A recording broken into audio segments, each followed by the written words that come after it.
Here we are, another year has passed, time stops for no one, and one day, we shall all fall to it. But despite that, and despite my knees slowly giving out and the weight of my sins slowly catching up to me, manga will never fade, for manga is forever. And I have to say, 2022 was quite the year. The world was in shambles, it seems, but my shelves were prospering. Last year I made a similar video and said something like, 2021 was the best year for my manga collection. Ha! What a fool I was. 2022 was even bigger.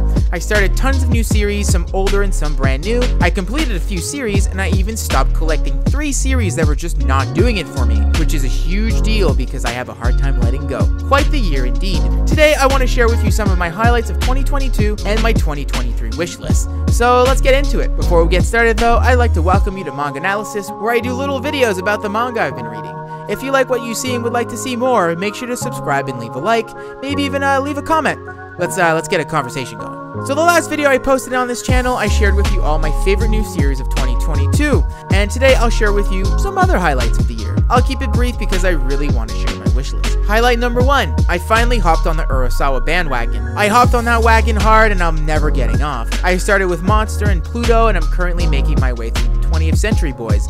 Monster was for me a low-key, life-altering series, and while Pluto didn't have quite as big an impact on me, it was still a near-perfect series. I can't recommend you check them out enough if you haven't. Highlight number 2, I caught up with Kaguya-sama Love is War. If you watched the video I made detailing my 2022 wish list, you'll know Kaguya-sama was on it. I started buying the books pretty early, but was finding it difficult to find the books due to stock issues, and honestly, since I was just reading stuff I had already seen in the anime, the passion wasn't there, and that was giving me quite the anxiety. However, I read past what I saw, I found the passion again, and I managed to find all the books, and my life is now just pretty peachy because of it. Highlight number 3, I managed to pretty well check off my 2022 manga wish list. I feel pretty good about that.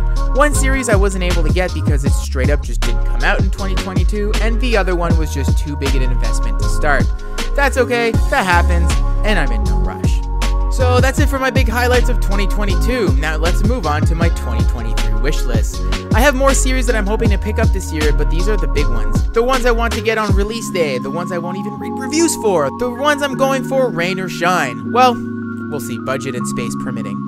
The first series I'll be adding to my wish list is 20th Century Boys, as in, I want to finish it this year. I have 9 volumes left, and since lots happens in these books, I'd rather get them without too much time in between each purchase, so that I can come into each book fresh and aware of what's going on. The only thing is, these are pretty expensive, so I might try to grab like one a month or something.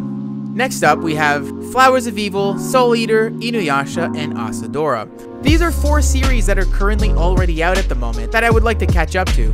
I'm a big fan of Shuzo Oshimi, so adding Flowers of Evil to my collection makes sense, plus it's a short series sitting at 4 books. Seeing as how obsessed I am with Urasawa at the moment, picking up his ongoing series Asadora is a no-brainer, and sitting at 6 volumes it doesn't feel too overwhelming. Finally, Inuyasha and Soul Eater. Inuyasha is a series I wanted to start last year, but I felt I couldn't. Honestly, I'm not sure if I'll be able to get it this year as well. Lots of books, and each is pretty expensive. Soul Eater is more or less the same thing, lots of books, and they're expensive. But gosh darn, do I like myself some Soul Eater. If I could pick up some of these at a Right Stuff super sale or something, then maybe I would go for it. But, we'll see. The Hunters Guild Red Hood. So this is an interesting series. Technically the first volume is already out, but I'm picking it up this month, so I'm still adding it to this list. I'm excited for this because I heard tons of good things about it, even though it got cancelled in Shonen Jump and now sits as a completed set of 3 books. I've never invested in a cancelled series before, but the art and setting intrigues me, so why not? 3 books is a small investment that I don't mind indulging in. Hayashimon. This is another series I wanted to get in 2022, but it just straight up didn't come out then, so it's now sitting on this wish list. Like the Hunters Guild before it, it's also a series that got cancelled in Shonen Jump, sitting at 3 books completed.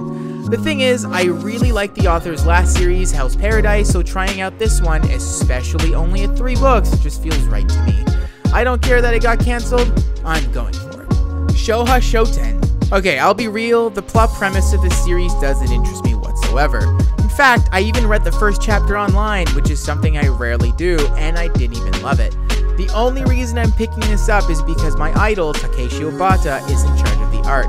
I'll buy anything that guy draws up, like, it's just the way she goes.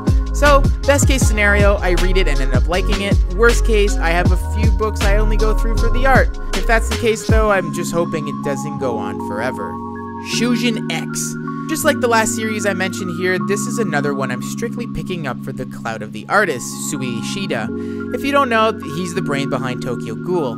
While I thought Tokyo Ghoul was a neato story, what really got to me was the art. Maybe not at the beginning, but the art eventually becomes absolutely beautiful and I just want more of it. I don't even really know what the series is about. Something about superheroes, which, not gonna lie, doesn't sound super duper interesting to me. But hey, I said the same thing about My Hero Academia all those years ago, and here I am, a super fanboy.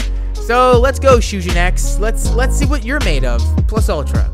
Finally, My Girlfriend's Child. This is a series about a young couple where the girl finds out she's pregnant, and so on and so forth. So I was scrolling on Right Stuff for new series, and what caught my eye for this one was the cover art. I thought it was beautiful.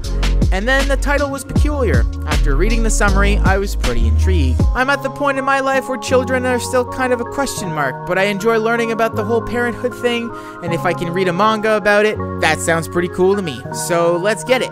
Well, there you have it, my 2023 wish list. We'll see what happens. Looking at what's coming out, there's a lot. 2023 is going to be a big year, but if I can add those to my shelf at the very least, I'll be pretty happy. Now, I'd like to hear from you. What are some of your bucket list items in 2023? Any series you feel like you missed out on that you're finally ready to start? Any upcoming new series you have your eye on? If so, let me know in the comments down below. I hope you enjoyed this little video, and if you did indeed enjoy it, consider subscribing. This was Manga Analysis, and I'll see you in the next one.